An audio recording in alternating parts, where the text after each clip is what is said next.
대장용종은 쉽게 말씀드리면 혹이죠. 혹.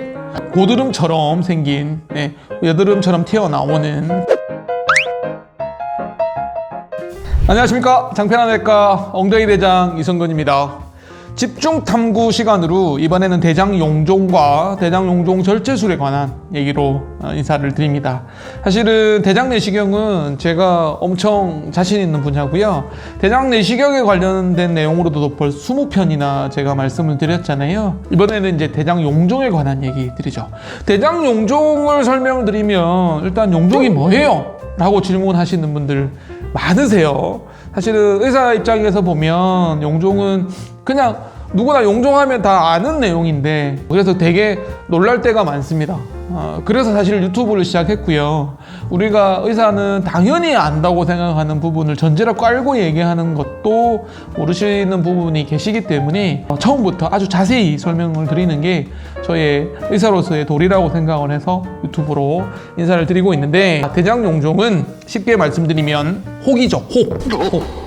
고드름처럼 생긴, 여드름처럼 튀어나오는 그런 혹들을 통상적으로 얘기해서 용종이라고 표현을 합니다. 대장에 생긴 거를 용종, 위에 생긴 거는 위용종 이렇게 얘기를 하죠. 납작하게 이렇게 퍼지면서 만들어지는 경우도 있고요. 버섯 모양처럼 튀어 올라와서 만들어지는 용종도 있습니다. 모양은 다양한데 비정상적으로 정상 점막보다 융기된 병변을 통상적으로 대장용종이라고 얘기를 합니다.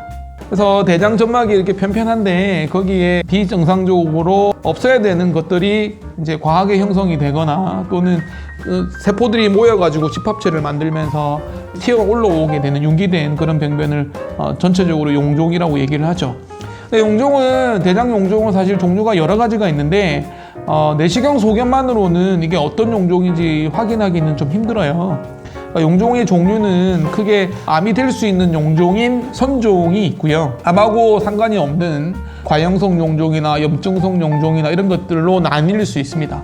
그런데 내시경적으로는 이게 선종인지 아니면 암하고 상관없는 용종인지 놔둬도 암이 안 되는 용종인지를 구분하는 건 사실 쉽지는 않습니다. 요즘에는 특수내시경이라고 해서 저희 장편한외과도 그 장비가 있습니다만, 특수내시경으로 보면 좀 예상은 할 수는 있습니다만 그게 100% 선종이다, 이렇게 100% 암이다 이렇게 미리 예견할 수는 없죠. 그래서 일반적으로는 제거를 합니다. 용종은 종류에 상관없이 제거를 하고요.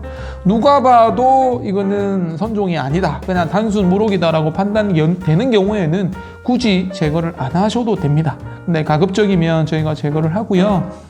근데 용종이 여러 개가 생기는 분들이 계세요. 특히나 직장이나 구불결장, 특히 이제 항문 위쪽에 있는 직장에는 과형성 용종이라고, 그러니까 암하고 상관없는 용종이 다발성으로 여러 개가 발견되는 경우도 있거든요. 그런 경우에는 그걸 다 제거할 필요는 사실은 없습니다. 하지만 선종이 의심이 되거나 이런 경우에는 제거를 하고요. 국가에서는 용종을 7개 이상 떼는 거를 조금 위험하다고 판단하기 때문에 7개까지만 제거하는 걸 인정을 해주거든요. 그래서 저희는 이제 큰 거 위주로, 선종이 의심되는 거 위주로 해서 한 7개까지는, 필요하면 그 이상 떼기도 제거하기도 하는데요. 어쨌든 그런 가이드라인으로 진행을 하고 있습니다. 자, 대장용종이 이제 그러면 왜 생기느냐? 사실은 이유 없이 생기는 경우도 많습니다. 뭘 잘못해서 생기는 건 아닙니다. 사실 국립암센터 제가 근무할 때 대장암 환자분들도 왜 생겼는지 되게 궁금해하시고 때로는 억울해하시는 분도 계시죠. 자기는 술, 담배도 안 하고 육류 섭취도 적고 대장암이 생길 만한 이유가 없는데 생긴 거에 대해서 조금 안타까워하시는 분도 계신데, 사실 용종도 마찬가지로 이유 없이 생기는 경우도 많습니다. 모든 병이 그러하듯. 하지만 잘 생기는 사람이 있죠. 그래서 그런 특징들을 분석해서 아마 이런 이유들이 용종이 생기는 원인일 것이다 라고 말씀을 드립니다.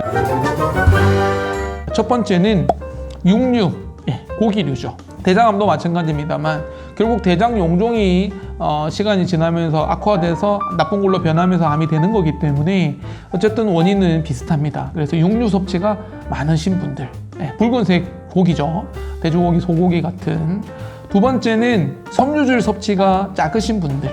그래서 음식 때문에 연관이 되게 많은데요. 과거에 우리나라도 육류 위주가 아니라 채식 위주로 생활을 할 때는 대장암이 많지 않았습니다. 하지만 식단이 서구화되면서 육류 위주로 전환이 되면서 대장암이 많이 증가되고 있다고 보고하고 있습니다. 따라서 섬유질 섭취가 감소한 것도 연관이 있겠습니다.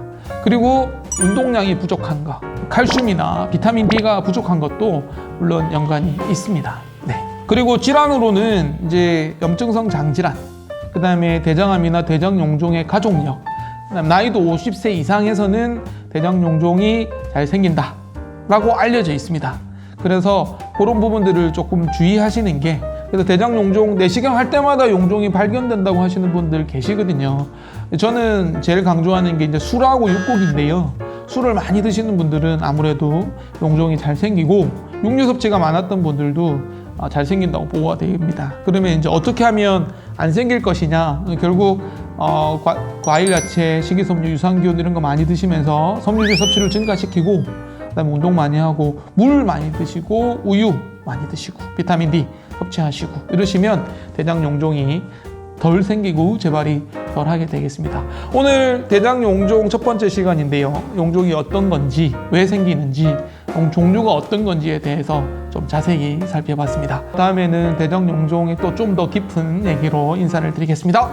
수원을 대표하는 대장학문외과 전문이 되고자 노력하는 장편한 외과 엉덩이 대장 이성근이었습니다. 고맙습니다.